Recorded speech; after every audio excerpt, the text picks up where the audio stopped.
길이 없는 것 같으나 우리가 일생 동안 나아가야 할 길이 되어주시고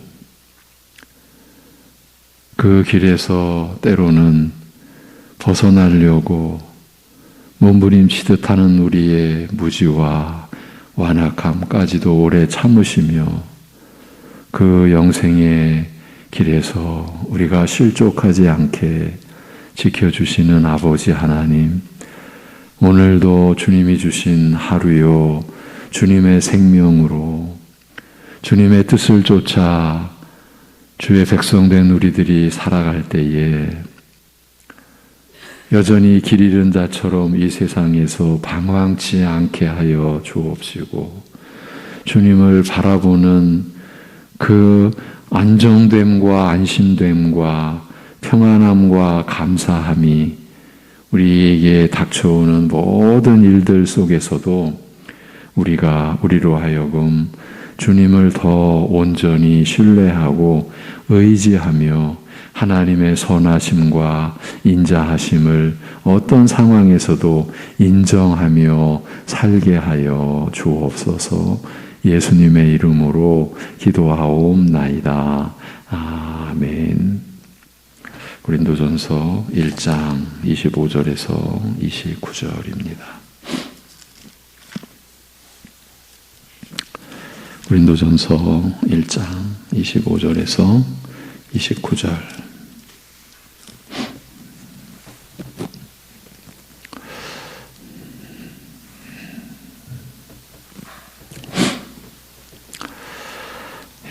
같이 보시겠습니다. 25절부터 29절까지입니다. 하나님의 어리석음이 사람보다 지혜롭고 하나님의 약하심이 사람보다 강하니라. 형제들아 너희를 부르심을 보라. 육체를 따라 지혜로운 자가 많지 아니하며 능한 자가 많지 아니하며 문벌 좋은 자가 많지 아니하도다. 그러나 하나님께서 세상에 미련한 것들을 택하사 지혜 있는 자들을 부끄럽게 하려 하시고 세상에 약한 것들을 택하사 강한 것들을 부끄럽게 하려 하시며 하나님께서 세상에 천한 것들과 멸시받는 것들과 없는 것들을 택하사 있는 것들을 폐하려 하시나니 이는 아무 육체도 하나님 앞에서 자랑하지 못하게 하려 하심이니라. 아멘. 이 본문의 내용도 내용이지만 이 본문이 위치한 문맥의 중요성도 함께 고려해야 한다는 점을 어제 대략 말씀드렸습니다. 전에는 이 26절에서 28절의 내용이 어색할 정도로 낯설게 느껴졌었는데 부르심을 받은 자들에 대한 설명이라는 이해만으로는 여기서 이렇게까지 말씀하고 계시는 의도를 파악할 수 없었기 때문이었습니다. 그런데 우리가 자신의 지혜와 능력을 앞세울 때 특히 자신의 말의 지혜로 소위 농간을 부릴 때 그리스도의 십자가가 헛되게 되는 일이 일어나게 된다는 이 점을 바울 사도가 왜 이렇게 강조하고 있는지를 더 분명하게 알아가게 되면서 26절에 이어 그러나 하나님께서 지혜로운 자들을 부끄럽게 하시려고 세상의 어리석은 것들을 택하셨으며 강한 것들을 부끄럽게 하시려고 세상의 약한 것들을 택하셨다고 하는 이 말씀이 이 맥락에서 왜 이렇게까지 강한 어조로 기록되어져야 했는지를 실감케 되었습니다. 그래서 다시 처음부터 돌아가 보았습니다. 고린도 교회가 직면한 그 분열의 상황에서 사도가 강조하고 또 강조하고 있는 요점이 무엇이었습니까?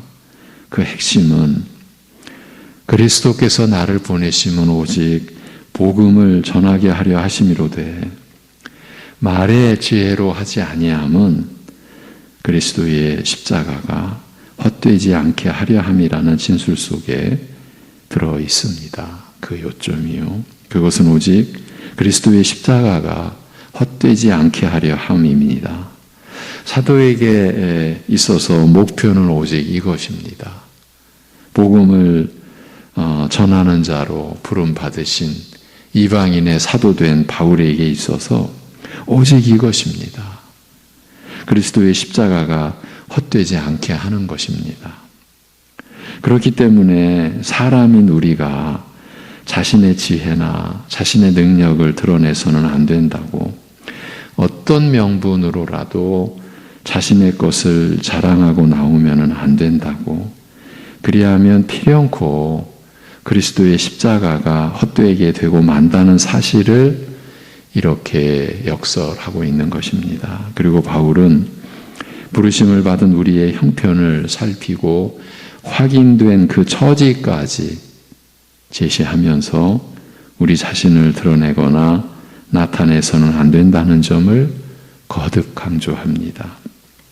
앞에서 하나님께서 전도에 미련한 것으로 믿는 자들을, 곧 부르심을 받은 자들을 구원하시기로 한 것은 하나님의 어리석음이 사람보다 지혜롭고 하나님의 약하심이 사람보다 강하기 때문이라고 했습니다. 그리고 사도는 관점을 바꿔서 교회의 현실을 통해 하나님의 어리석음이 사람보다 지혜롭고 하나님의 약하심이 사람보다 강하다는 점을 입증해 보입니다. 그래서 왜냐하면 형제들아 너희를 부르심을 보라. 육체를 따라 지혜로운 자가 많지 않고 능한 자가 많지 않고 문벌 좋은 자가 많지 않기 때문이라고 한 것입니다. 한마디로 육체를 따라, 즉 육신의 기준으로 보아서 지혜롭지도 않고 능하지도 않고 가문이 좋지도 않은 사람을 부르셔서 저들에게 십자가에 못 박힌 그리스도가 하나님의 능력이요 하나님의 지혜가 되게 하셨으니 이로 보건대 하나님의 어리석음이 사람보다 지혜로운 것이 아니냐, 또한 하나님의 약하심이 사람보다 강한 것이 아니냐는 것입니다. 그리고 이것이 바로 하나님께서 전도에 미련한 것으로 믿는 자들을 구원하시기를 기뻐하신 그 이유요, 또한 그 근거와 토대가 아니냐, 바로 이 말을 사도가 하고 있는 것입니다. 그런 뒤에 바울은 이 내용에 대한 보충 설명을 이어갑니다. 그래서 27절부터 29절까지가 한 문장으로 구성되어 있으면서 이 세 절이 앞에 26절을 받쳐주고 있는 구문으로 기록되어 있는 것입니다. 그러니까 하나님의 어리석음이 사람보다 지혜롭고 하나님의 약하심이 사람보다 강하다는 사실이 육신의 기준으로는 지혜롭지도 능하지도 가문이 좋지도 않은 자들을 부르신 것을 통해서 더 분명하게 확인이 된다는 것입니다. 왜냐하면 유대인이나 이방인이나 거의 모든 사람들에게 장애물이나 미련한 것으로 여겨지는 십자가에 못 박힌 그리스도가 그 부르심을 받은 저 약한 자들에게는 자신들을 구원하는 하나님의 능력이요 하나님의 지혜가 되게 하셨기 때문입니다. 이로써 하나님의 어리석음이 사람보다 지혜롭고 하나님의 약하심이 사람보다 강하다는 사실이 진리임을 사도는 확증해 보인 것입니다.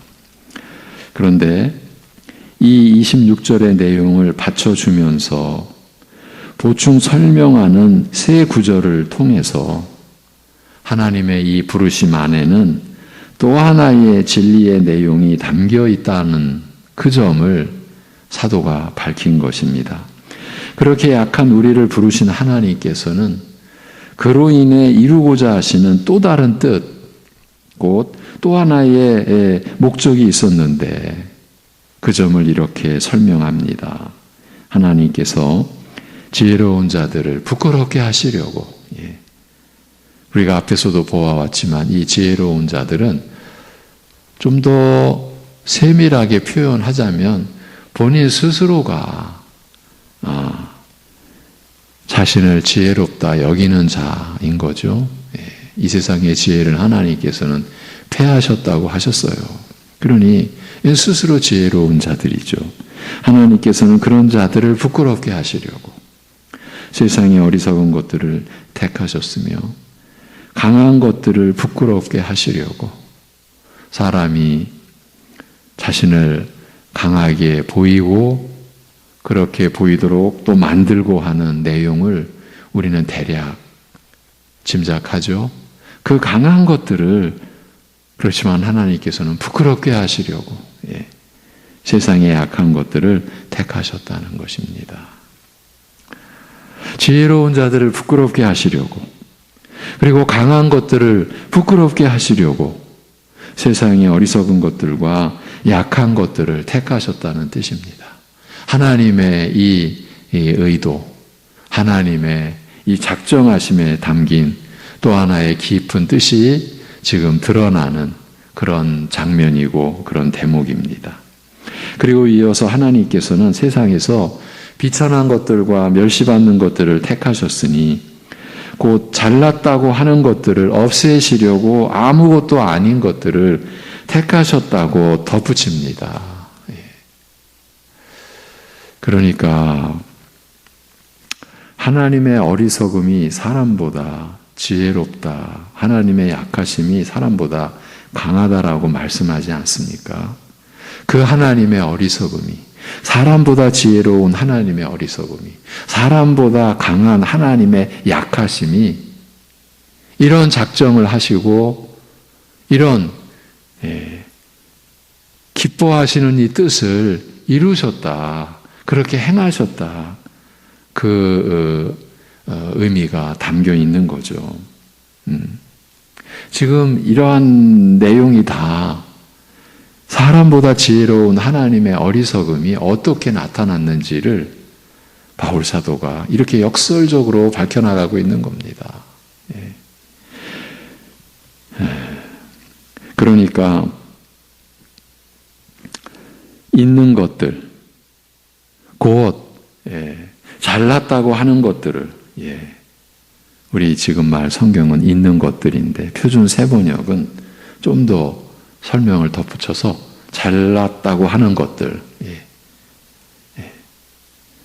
그들을 없애시려고 세상에서 비천한 것들과 멸시받는 것들 곧 없는 것들이죠. 우리말로는 표준 세번역에서는 아무것도 아닌 것들을 택하셨다고 하는 것입니다. 여러분 이것이 바울 사도가 성령의 감동하심 안에서 교회의 이 현실의 그 실상, 실체 그리고 하나님께서 그렇게 교회를 이루신 그 내면의 이 비밀을 이렇게 밝혀준 거예요.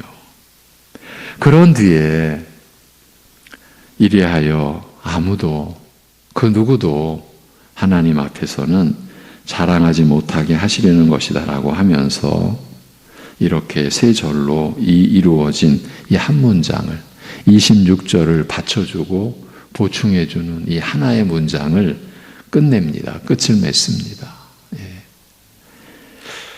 그래서 어제 말씀 끝에 우리 믿는 자들은 오직 하나님 앞에서 살아가는 사람들이라는 점을 확인해 드렸던 것입니다. 그런데 보이지 아니하시는 하나님께서는 아니 계신 곳이 없으시니 우리는 모든 곳에서 오직 하나님 앞에서 살고 있는 것이기에 그 모든 곳에서 자신의 지혜, 자신의 능력, 자신의 자랑거리를 드러내서는 안 된다고. 그 자신의 말의 지혜로 그런 것을 나타내서는 안 된다고.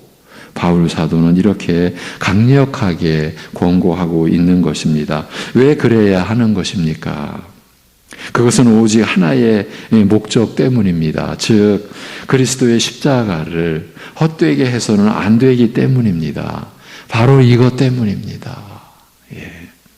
자신의 지혜나 자신의 능력이나 자신의 소유나 이런 것들을 자신의 말의 지혜로 드러내어 자랑하는 것으로 인해서 우리가 맺는 열매는 단 하나인데 그것이 바로 그리스도의 십자가를 헛되게 한다는 것입니다. 우리를 영원한 죽음과 심판의 저주에서 살리신 그리스도의 은혜를 내 자랑으로 가려버린다는 것입니다. 가려버리니까. 그러니까 자기를 드러내기 위하여 내가 되게 하신 것은 오직 그리스도의 그 은혜인데 그리스도의 그 십자가인데 내가 지금 나타내려고 하는 것이 그것을 통째로 가려버린다. 그런 지금 내용이죠. 그 구원의 은혜가 오직 나를 지금 있게 하고 영원히 하나님 앞에서 있게 하는 그 구원의 은혜가 바로 그리스도의 십자가로 성취되어 나타나지 않았습니까? 그래서 말의 지혜가 그리스도의 십자가를 헛되게 한다는 것입니다. 그렇기 때문에 자신을 드러내고 자랑하는 모든 것이 하나님 앞에서 일어나고 있는 일이고 그러니 우리의 자랑으로 인해 그리스도의 십자가가 헛되게 되고 있는 것을 하나님께서 다 보고 계신다는 사실을 잊지 말자고 권해 드렸던 것입니다. 세상과 교회가 그 세상과 하나님 나라가 정반대라는 점이 여기서도 여실히 드러납니다. 사람들이 자랑거리가 없어서 탄식하는 곳이 세상이라면 오히려 자랑거리가 있어서 탄식해야 하는 곳이 있으니 그곳이 곧 교회, 곧 하나님 나라이기 때문입니다. 이렇게 정반대입니다. 세상에서는 없는 것을 있는 것처럼 조작을 해서라도 그러니까 온갖 거짓을 동원해서라도 자신의 지혜나 능력을 드러내기 위한 자랑거리를 만들게 되어 있습니다. 그래야 자신을 세울 수가 있고 지킬 수가 있기 때문입니다. 세상이니까 이렇게 된다. 이렇게 될 수밖에 없다는 그 얘기를 하는 것입니다. 어쩔 수가 없습니다. 자신이 주인이고 자신이 하나님 노릇도 해야 하기 때문입니다. 그래야 자신의 생명을 지킬 수가 있고 자신과 관계된 사람들의 생명도 지킬 수 있다고 믿기 때문입니다. 이것이 세상의 믿음입니다. 그러니 이 세상의 중심에 자기 자신이 있는 것입니다. 자기 중심으로 살지 않을 수가 없게 되어 있는 이 죄악된 세상인 것입니다. 그러나 영생을 얻은 자, 곧 천국을 얻은 자로 살아가는 우리 믿는 자들은 이 세상의 절대적 법칙에서 벗어났습니다. 우리 옛사람은 죽었기 때문입니다. 어떻게 해요? 그리스도와 함께 십자가에 못 박혀서요. 이것이 우리의 영적 본질이죠. 벗어났어요. 이 세상의 이 절대 법칙에서. 그리하여 자신에게 얽매이지 않고도 얼마든지 충실하게 살아갈 수 있게 되었습니다. 자기 중심을 벗어버리고서도 우리가 하는 신앙 고백대로 자기를 부인하고서도 자신을 잃지 않고 자기 중심을 벗어버렸습니다. 날마다 자기를 부인합니다. 그런데 자신을 잃지 않고 자기 중심으로 살았을 때보다 더 충만하게 그것도 부패하고 썩을 것을 위해서가 아니라 영원한 가치를 지닌 것을 소망하며 그 소망이 자신을 부끄럽게 하지 아니할 것을 확신하고 살아갈 수가 있게 되었습니다. 이렇게 살아갈 수 있는 이유와 근거가 우리 자신에게 있지 않고 우리가 신뢰하고 믿고 의지하는 주님께, 주님의 말씀에, 그것도 기록된 성경 말씀에 있기 때문에 그것이 우리가 그렇게 살아갈 수 있는 이유와 근거가 되어 주시기 때문에 우리는 막연한 관념 속에 소망을 붙드는 것이 아니라 영원히 변치 않을 하나님의 약속의 말씀을 붙들고 그 약속의 영광 위에서 흔들림 없이 갈수록 견고해지는 믿음으로 살 수 있게 되었습니다. 어느 정도는 여러분이 이미 누리고 경험하고 계시는 그 내용이고 앞으로 하나님의 은혜로 더 우리가 분명하게 체험하고 누리며 살아가게 되어 있는 그 내용을 말씀드린 것입니다. 요점은 자기 중심을 벗어버리고서도 자기를 부인하고서도 오히려 자기 집착과 자기 중심으로 그렇게 살아왔을 때보다 더 충만하게 자신에게 자신 안에 더 뭔가 결국은 하나님의 사랑이죠. 하나님의 은혜죠. 그게 더 채워지고 그리하여 썩을 것을 위해 종로로 타던 우리가 하나님과 의를 위하여 하나님의 나라와 의를 위하여 더 순종의 삶을 살아가는데 그게 우리 안에 충만해지는 기쁨을 누리는 그런 기이한 삶을 이게 육신의 상태에서는 그리스도 밖에서는 이게 도저히 이해할 수도 가늠할 수도 꿈꿀 수조차도 없는 그런 삶을 우리가 살 수 있게 되었습니다. 그리고 그 삶이 갈수록 지치고 갈수록 더 막연해지고 우리가 한 겨울날 자동차를 타고 가다 보면은 점점 더 앞유리가 아니면 모든 차 안의 유리가 뿌여지는 경우가 있죠. 그럼 또 조치를 반드시 해야 되죠. 마치 그렇게 우리의 인생이 더 갈수록 뿌여지는 앞이 보일 듯 했다가 전혀 앞이 안 보이고 우리 인생이 어디로부터 어디로 가는지 더 참 막막해지는 그게 아니라 육신은 후패해가나 여러분 후패한다라는 말은 썩는다는 말입니다. 우리 육신은 겉사람은 후패해 가는데 이 속사람은 날로 강건해진다, 날로 새로워진다, 날로 더 분명해진다. 진리의 말씀이 우리의 믿음의 그 자라는 분량에 따라서 더 확실해지는 것 아닙니까? 더 분명해지는 것입니다.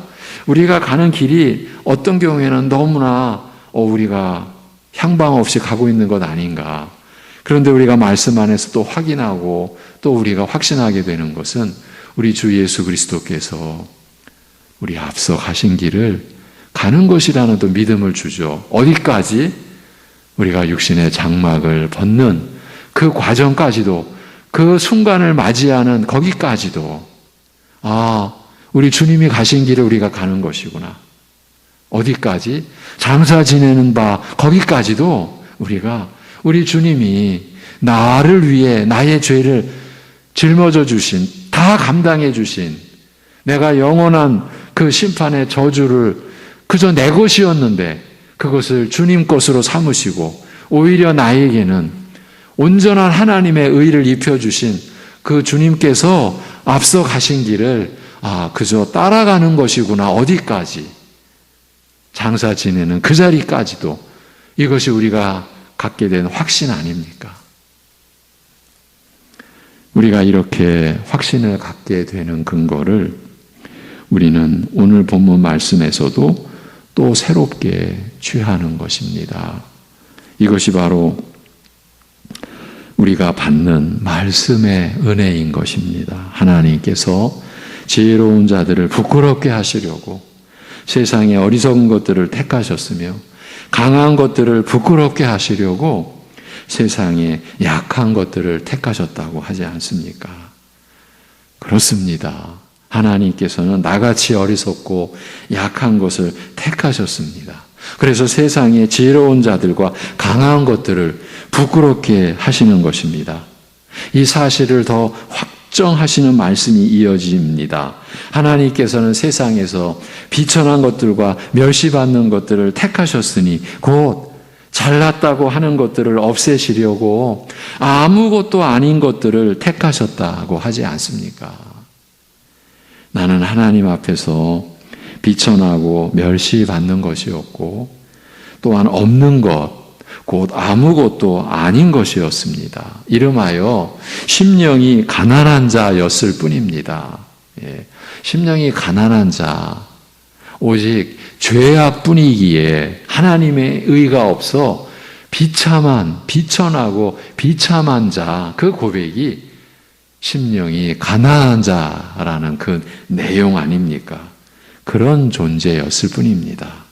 죄의 허물로 죽어있던 자에 불과했습니다. 하나님을 깨달을 수도 없고 하나님의 나라에 관해서 하나님을 찾지도 않는 자, 찾을 수도 없는 자, 그런 자에 불과했습니다. 그런데 하나님의 택하심을 받은 것 아닙니까? 저와 여러분이. 이렇게 하시는 이유가 있는 것들, 곧 잘났다고 하는 것들을 없애시기 위함이시라고 합니다.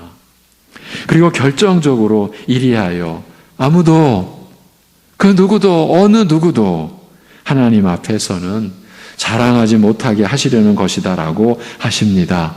그러니 하나님 앞에서 비천하고 멸시받아 마땅하고 아무것도 아닌 것인 내가 하나님 앞에서 무엇을 자랑할 수가 있겠습니까? 이 사실이 역설적으로 복된 것이 아닙니까? 자랑할 거리가 없고 자랑할 이유가 없으니까요. 내 지혜, 내 능력, 내 소유, 내 말의 지혜로 그리스도의 십자가를 헛되게 할 여지나 그 토대와 근거가 이렇게 없다는 사실, 내가 자랑할 일이, 자랑할 것이, 자랑할 내용이 없다는 이 사실이 진정 복된 것이 아닙니까? 참 이러한 말씀의 진리와 은혜를 따라 우리가 여러 날을 거쳐서 여기까지 이르렀습니다.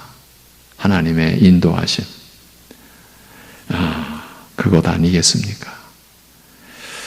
그래서 오늘도 우리는 기도하며 하루를 시작합니다. 새벽 예배 가족 여러분,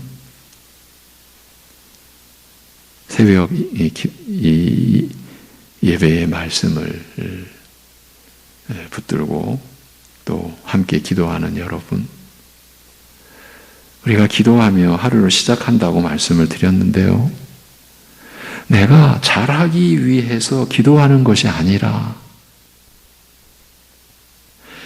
내가 나서지 않기 위해서 기도하는 것입니다.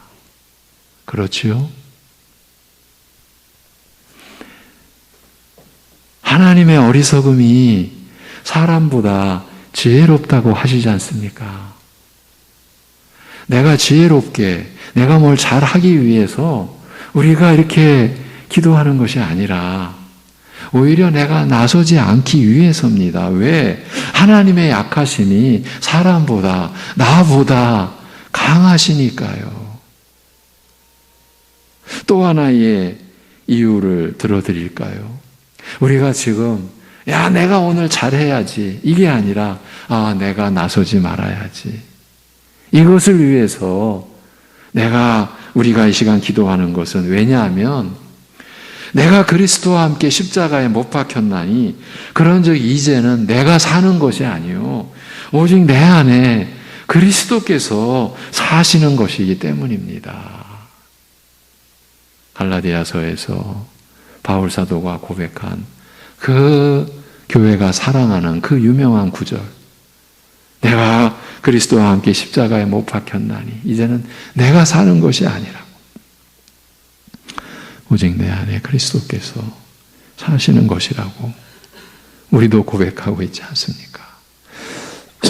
그러니 내가 잘해서 내가 나를 드러내고 뭔가 내가 뭘 이루었고 했다는 것을 증명해내는 하루를 살기 위해서가 아니라 오히려 내 안에 사시는 그리스도를 내가 가리지 않기 위해서, 내가 나서지 않기 위해서, 자기를 부인하기 위해서 기도한다라고 하는 것이 더 옳지 않겠습니까? 기도하겠습니다. 하나님 아버지,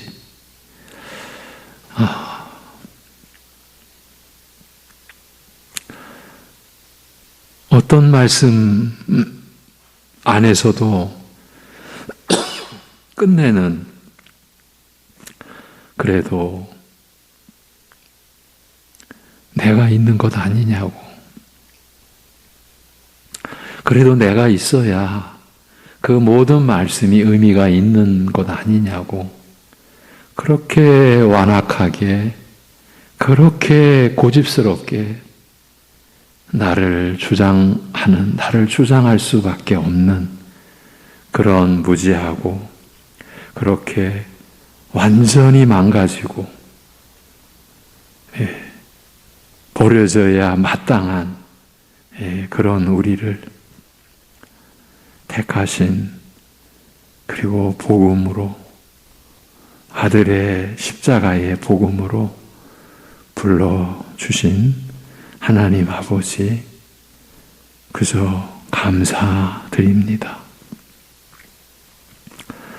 우리가 무엇이 간데, 내가 누구 간데 하나님께서 그렇게 하셔야 했습니까? 하나님 아버지, 그러한 은혜와 사랑을 내가 참 천한 것에 불과하고 멸시받는 아무것도 아닌, 없는, 그렇게 연약할 뿐이고 악할 뿐인 그런 우리를, 그런 나를 알면 더 알수록 말씀의 진리의 거울 앞에서 그렇게 드러나는 우리 자신을 알면 알수록 또한 하나님의 우리를 향하신 그 크신 긍휼과 하나님의 선하심과 인자하심을 우리가 더 알아가는 이 역설의 은혜를 오늘도 우리로 하여금 누리고 또 깨닫고 경험케 하시오니 감사합니다. 우리를 택하신 하나님의 이 세상에서는 가려진 그 비밀스러운 또 의도하심과 그 섭리의 그 목표도 우리에게 드러내어 주시고, 그래서 우리가 하나님 앞에서 아무것도 자랑거리가 없는 것, 없어야 하는 것, 그것이 오히려 우리에게 얼마나 복된 그 영적인 진리의 사실인지를 일깨워 주셨사오니 아버지 하나님, 아무것도 아니나 그러나 영생을 얻은 자로, 천국을 얻은 자로, 영원한 하나님 나라의 기업을 받기로 약속된 그 약속을 붙드는 자로, 그 약속을 성령께서 우리 안에서 날마다 보증해 주시는 그 은혜로 우리가 오늘을 살아갈 때에 자기를 부인함으로 오히려 우리 안에 충만한 하나님의 은혜를 담고 그 사랑이 우리를 넘쳐나서 우리가 함께 관계하고 살아가는 모든 사람들에게 나의 그 비천한 것이 드러나는 것이 아니라 그리스도께서 향기가 되시고 편지가 되셔서 우리 같은 것들을 통해 이 세상에 그리스도의 그 구원의 은혜를 드러내고 비춰주고, 그래서 하나님의 사랑의 역사가 우리 교회를 통해, 우리 성도의 가정을 통해, 그리고 우리 각자를 통해 나타내어지는 그런 하루를 우리가 소망하고 꿈꾸고 기대하고 하나님 앞에 우리 자신을 내어 맡기고 주님을 의지하고 그러한 목적과 내용으로 오늘도 살아가게 하여 주시옵소서. 그러기에 깜깜하고 막막한 현실 속에서도 이러한 목적으로 우리를 택하신 하나님께 그 막막함을 내어 맡길 수 있는 믿음의 용기와 믿음의 담대함이 어려운 곳일수록, 어려운 심령일수록 성령께서 역사하여 주셔서 그 믿음의 증인 되게 하여 주시옵소서. 예수님의 이름으로 감사하며 기도하옵나이다. 아멘.